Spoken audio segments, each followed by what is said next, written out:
Assalamualaikum warahmatullahi wabarakatuh. Kembali lagi di Hasanah, masih bersama saya Dian Ayu dan tentu saja bersama dengan Ustazah Aini. Nah, ini kita masih berbicara mengenai safar nih Ustazah. Kalau misalnya kita sedang sholat di rest area, nah kita tuh pengen dapat pahala sholat jamaahnya nih, tapi kita ketinggalan sholat jamaah awalnya. Nah, ini apakah kalau ketika kita melakukan makmum masbuk itu tadi masih mendapatkan pahala 27 derajat pahala itu atau bagaimana? Ya, jadi memang Rasulullah SAW bersabda, "Sholatul jamaah afdal min sholatil fardhi bi 27 darajah." Jadi salat berjamaah itu lebih afdal, lebih mengungguli salat yang sendirian dengan apa? Dengan 27 derajat. Nah, 27 derajat ini banyak yang mengira itu ada dikali 27 derajat gitu kan, dikali 27 pahala. Padahal itu adalah poin-poin di mana tidak semua orang sholat jamaah nih belum tentu dia dapat 27. Oh, itu jadi bukan 27 pahala ya pemirsa sana? Ya, bisa dibilang pahala, tapi poin-poinnya yang mana dulu? Artinya gini, 27 derajat Ibu ya, contohnya nih. Yang pertama, ketika dia mendengar azan, dia jawab dengan berniat untuk sholat jamaah. Ini dapat 1 poin, 1 derajat. Terus habis itu begitu azan begitu azan selesai, dia langsung menghadiri masjid. Bersegera, tidak menunda-nunda, itu dapat poin yang kedua. Nah ya kan, kemudian yang ketiga nanti nunggu imam masjid datang, kemudian menunggu adanya iqomah, terus berdoa di antara azan dan iqomah, itu semuanya poin-poinnya. Jadi jangan dikira ibu sholat di masjid udah pasti dapat 27 derajat, belum tentu. Tinggal poin yang mana yang ibu ambil, poin mana yang ibu lepaskan. Ada yang cuma dapat 10 poin, 10 derajat, ada yang cuma dapat 15 derajat.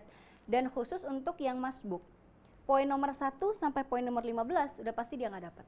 Kenapa? Karena dia tidak bertakbir dengan imam yang pertama. Kemudian dia tidak menjawab azan dong, nggak akan sempat dia jawab azan, ya kan? Tidak menunggu imam datang dong, ya kan? Tidak menunggu jamaah yang lain datang dong. Terus dia nggak berdoa di antara azan dan iqomah dong, ya kan? Semuanya itu udah ditinggalin. Jadi kalau masbuk itu cuma bisa dapat dari poin nomor 16 sampai poin nomor 27. Itu pun kalau diambil semua. Ya, dari mulai poin yang nomor 16, derajat nomor 16 nih Bu ya, khusyuk di dalam sholatnya, tidak tolah-toleh ya, kemudian memperbaiki tajwidnya, nah ya kan, terus tidak bergerak-gerak yang tidak diperlukan. Nah ini semuanya akan dia dapatkan kalau dia melakukan itu semua. Baik, nah sekarang Ustazah kita sekarang mau mencoba untuk praktek masbuk itu seperti apa yang benar pastinya. Bisa ya kita coba belajar sekalian ya, pemirsa di rumah juga pasti pengen tahu nih mungkin supaya nggak salah untuk melakukan ke depannya. Nah untuk jamaah di sini mungkin ada yang bisa bantu kami di depan ya? Boleh mbaknya? Boleh? 1 lagi, 3 cukup Ustazah? 3 cukup. Cukup ya. Oke. Boleh langsung di tengah. Nah, boleh nih Ustazah langsung dijelaskan. Ya, sekarang lagi contohnya jamaah perempuan dulu kali ya. Nah, jadi kalau misalnya sesama perempuan, ini sebagaimana dicontohkan oleh Bunda kita Aisyah radhiyallahu anha dan Ummu Salamah ketika beliau berdua menjadi imam, tempatnya itu tatawaroh. Jadi bersembunyi di antara makmum-makmumnya. Jadi bersembunyi maksudnya paling tengah, paling depan, tapi hampir sejajar dengan makmum-makmum yang ada. Hampir sejajar. Hampir sejajar. Tapi tidak sejajar ya. ya. Jadi agak maju dikit aja kali ya, biar bisa bedain mana imam mana enggak. Udah gini aja. Nah. Oh, dan apakah yang maju itu harus yang tengah atau mana aja bisa? Ya, ini kan imam. Nah, imam itu kan tengah-tengah, imam ya kan? imam Anggaplah misalnya tuh jamaahnya banyak nih. Anggaplah, ya kan? Anggaplah banyak. Yang tengah-tengah itu imam. Imam jangan paling pojok dong. Jangan paling pojok, imam itu tengah, gitu. Nah, jadi ini seperti ini. Anggaplah misalnya satu mbaknya belum datang nih, ya kan? Baru sholat berdua kan? Baru berdua. Sholat berdua kayak gini. Anggaplah, kemudian datang yang masbuk, ya udah sebelah sini. Nah, langsung merapatkan barisan. Nah, terus datang lagi masbuk yang lain sebelah sana tempatnya dia. Datang lagi yang lain sebelah sini. Terus kanan, kiri sampai mentok semuanya. Begitu datang yang belakang ini belakang imam. Habis itu datang lagi kanan, kiri. Gitu pembentukan barisan. Sampai mentok kedua sisi. Nah, ini kira-kira pembentukan barisan. Tapi kalau misalnya makmum laki-laki dan imam laki-laki, nah ini mohon maaf Bu. Ini imam ya. Nah, biasanya makmum laki-laki kan bisa begini, bisa juga agak mundur ke belakang. Betul. Nah, ya kan? Bisa agak jauh begini, tapi boleh mendekat dikit. Nah, kalau misalnya ibu ini anggaplah bapak-bapak nih ya. Anggaplah bapak nih Bu ya. Nah, ibunya datang, boleh di samping tadi, mohon maaf Bu. Anggaplah begini ya, maju dikit. Nah, anggaplah begini ya. Ini bisa 2. Cara yang pertama meluruskan sebelah kiri dengan yang kanan, udah lurus nih ya. Nah, Atau dia yang sebelah sini nih, masbuknya Heeh. menepuk pundak kawannya untuk berisyarat biar sama-sama mundur ke belakang. Oh, seperti itu. Ya, coba ibu tepuk temennya. Ini cowok nih ya. Nah, yang ditepuk harus paham. Maksudnya minta mundur. Minta mundur, ibu mundur. Nah, dirapetin. Nah, Seperti begitu. itu, jadi lebih rapat ya. Iya, jadi rapat. Boleh tadi yang pertama, kemudian boleh yang kedua. Oke ya, seperti itu. Asalkan yang menjadi imam selalu di tengah dan posisinya agak maju sedikit. Seperti itu Iya, ya. nggak harus yang maju-maju banget. Kalau perempuan boleh hampir sejajar, Hampir sejajar, boleh tapi- juga depan atau belakang. Nah, Oke. posisi barisan-barisan seperti ini berpengaruh kepada afdoliyatnya, kepada keutamaan di dalam menjalankan sholat, tapi tidak berpengaruh kepada sah atau tidak sahnya sholat. Artinya kalaupun tidak harus seperti ini, sah nggak sholatnya sah, tapi tidak utama. Oke. Ya, misalnya satu di sini gitu ya, satu di sini, terus di sini di tengah-tengah kosong misalnya. Nah, ini kan kita memberikan celah kepada syaitan untuk mengisi celah-celah itu. Dan ngapain sih syaitannya, emangnya sholat? Enggak, dia menghembuskan rasa was-was pada kita sehingga kadar kehusyuan kita bisa berkurang. Gitu. Kalau nggak sujud jadi ngantuk tuh, itu gara-gara sebelahnya ada tidur gitu kan kadang biasanya. yang bikin kita, oh tadi udah Fatihah belum ya, tadi jadi udah ragu. rakaat keberapa, apalagi imam ya kan, imam suka dihembuskan, aduh kata imam, nih udah waktunya tahiyat apa belum nih. Nah, ini kira-kira yang membuat orang jadi was-was dengan jumlah rakaat dan lain sebagainya, itu karena dihembuskan rasa was-was itu oleh syaitan. Nah, itu dia tadi pemirsa. Baik, silakan ibu-ibu, terima kasih banyak. Nah, pemirsa sana di rumah juga dan juga jamaah yang ada di sini, mungkin sudah sempat dijelaskan sama Ustazah tadi ya, bagaimana posisinya, jadi jangan sampai salah. Dan sekali lagi nih, imam dan juga jamaahnya itu, Iya. masbuknya itu, tepuknya jangan kencang-kencang. Betul, Ya. nanti kaget. Nanti kaget, atau kalau sekali lagi kalau tidak yakin, ya lakukanlah sholat itu sendirian sendiri aja, saja. nggak masalah.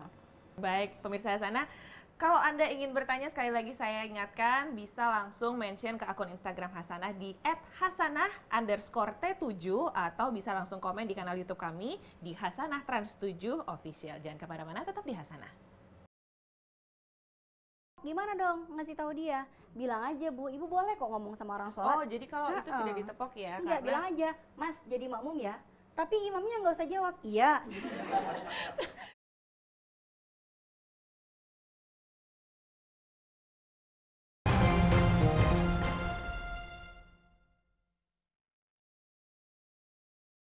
Silakan Mbak. Assalamualaikum Ustazah. Waalaikumsalam. Mau bertanya bagaimana sih sebenarnya praktek masbuk itu sendiri, apakah menepuk pundak atau bagaimana? Terima kasih. Iya. Nah, apakah harus menepuk pundak ya yang Iya. harus ditepuk ya? Jangan kepala orang, itu nggak sopan itu Itu namanya namanya. Noyor namanya Iya. pundak. Nah, itu bagaimana Jadi Ustazah? gini, kalau misalnya itu kan tadi ada orang sholat gitu kan sendirian.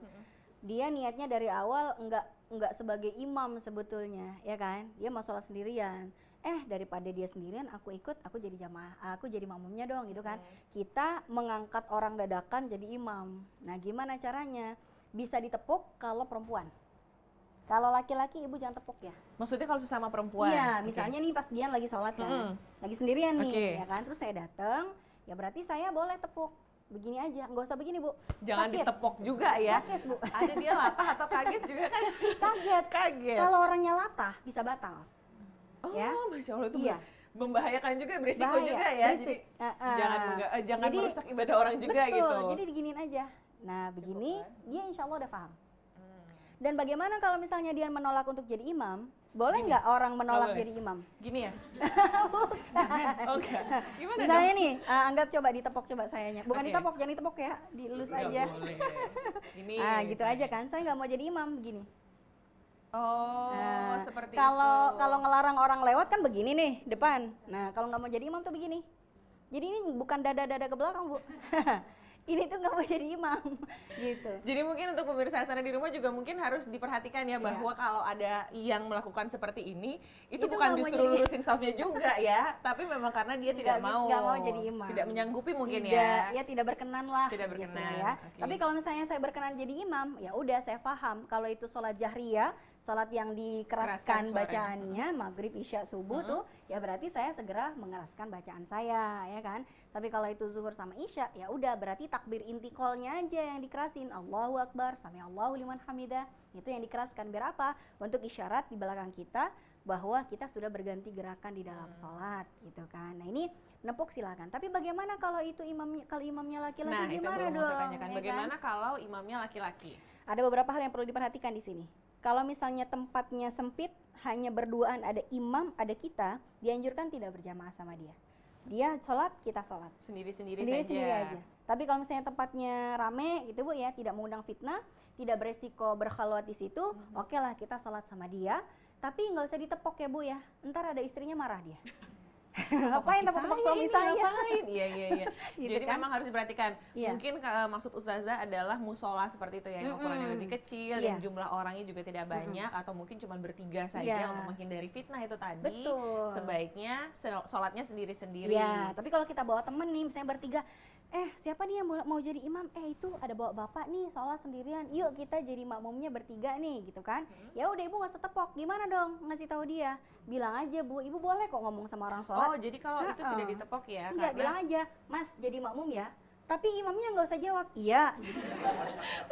Nah, ini juga perlu diperhatikan. Jangan Betul, sampai jadi betul. ngobrol gitu kan. Kalau nggak dijawab mungkin dia merasa tidak enak gitu, tapi memang jangan dijawab ya Ustazah ya. Iya, udah Mas jadi makmumnya ya.